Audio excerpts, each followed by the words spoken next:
Alright, what up YouTube? It's the Night Saint here back on another video. And this video is going to be about how money can't save your soul. I heard it off of J. Cole song, and like I said, I don't know, it just inspired a lot of thoughts that I had when I was younger, especially when I started working. Just really start to, become myself in a way about, materialism and just, one of the materialistic like things. It was just awesome, just to soothe my, soothe myself. And it's crazy how, music can really it's like a guiding light, like in my life, just in people's life, period, to, guide them throughout their life and help them maneuver and understand themselves on a deeper level.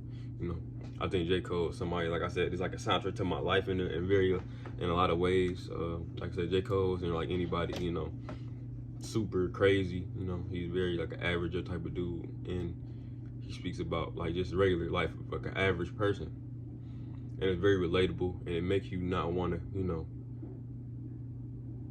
it makes you not want to go extend yourself outward into doing things that's that's not to yourself, and not like to fit in. Like I was not like I said, I wasn't raised around drugs. I wasn't like raised around people that was selling drugs. I wasn't in the streets. And I think J. Cole music helped keep me on the path of just staying to myself and not really wanting to, dive into those type of activities and that type of stuff. Like I said, he was speaking about very serious things, especially like, just having this a broken family and just being from a broken family and just poverty stricken and just, just living a life looking at everybody, just losing their mind and just living a cycle of just suffering every day. And it created a perspective in me that, well, it equally like just made me understand like what was going on around me. It immediately just took my knowledge of the real world and what goes on in the real world. It just took it to extra heights and higher heights, and it just helped me understand what's really going on and how I need to really stay on my path and not give in to, to rise above the madness that's going on every day. And that's the reason why I even got a job. I think that's one thing that when I got a little bit of money, I think when you grow up poor, your parents can't buy you nothing. So I think that it pushes you either one or two directions. Either, you're going to get a regular job and start being able to fund your own stuff, or you're going to start to, either start doing crooked things to get money. Like I said, you hear a lot of drug dealer stories about people when they were like 10 selling drugs, and that's crazy. But that's how a lot of people are. And they be like 10 and 13, like 10, 12, 11, 13, they be like selling, like pushing like hard drugs. And it's crazy that they was even be able to do this like back in, this is like 20, 30, this is like 30, 40 years ago, back in the 80s and 90s. But that's how a lot of it is. And my route, which is the way I did, I just went to work.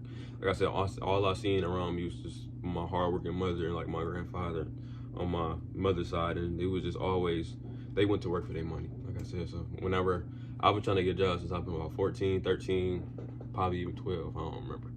And I was so heartbroken I couldn't get a job that young, cause like, it was just like growing up not having no money, it's just it do something to you. Like I said, it make you feel less than because you don't have any money, and you want to get money as much as you can so you can try to help and relieve the suffering that you see of the people around you.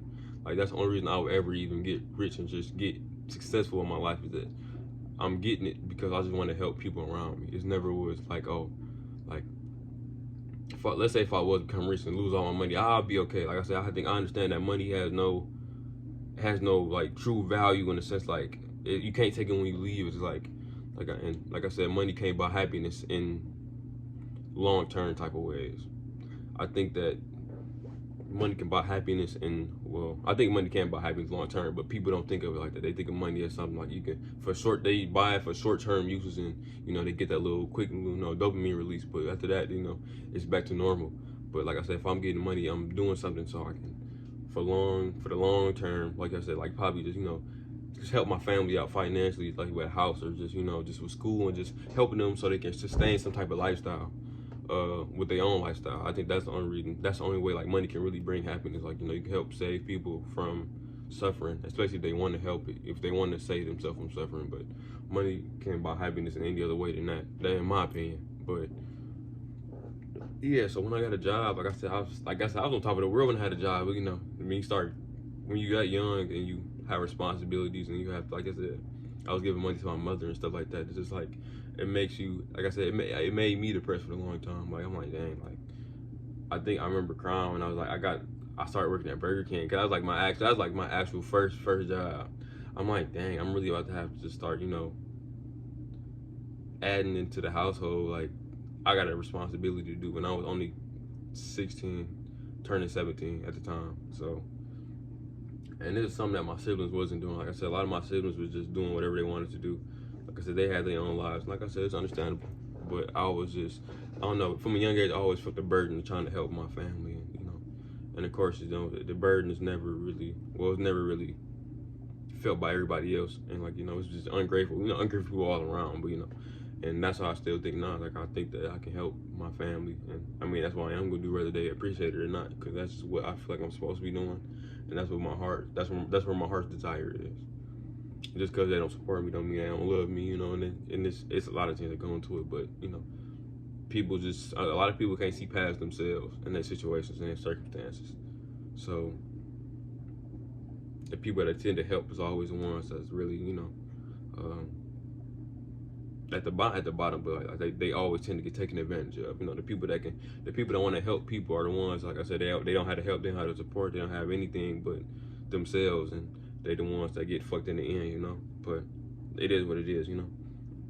I just who I am as a person. Like I said, if I got the money, I'm gonna help you. If I don't, I'm still trying to do my best to steer you in the right direction. Or even when I do get some money, I'm gonna help you out. Like I said, that's how I am. But yeah, I believe that, you know, I thought that money was gonna like save, like, and help a lot of my problems, but it really wasn't, you know. I think that a lot of people think that money can help their problems, but a lot of people got like the same mental and just like mind problems, and they don't understand that if you don't fix those mental problems, like, or just mental habits with like money, you are not going to be able to sustain whatever you do with that money. It's rich people that's quite unhappy, and it's like because it's what they mind thinks, and it's really about what their reality is minus the money. Like I said, people can have all the money in the world and still be lonely, and they could be people with barely anything and be happy, and it's really just depend on what they you know, determines what makes them happy. And I think that a lot of people like the idea of Earl Nightingale about the idea of money, not money, success is objective, but it's like the idea that success is really only to a certain person. It's just idea. It's the idea that it's just a worthy idea that you met. Like I said, I could be like, me becoming a teacher is a worthy ideal, and I mean I'm successful because that's what I believe.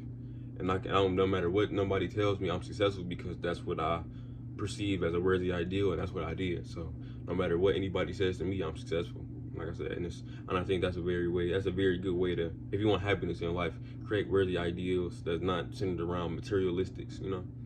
Even though to a certain extent, being a teacher is materialistic, you know.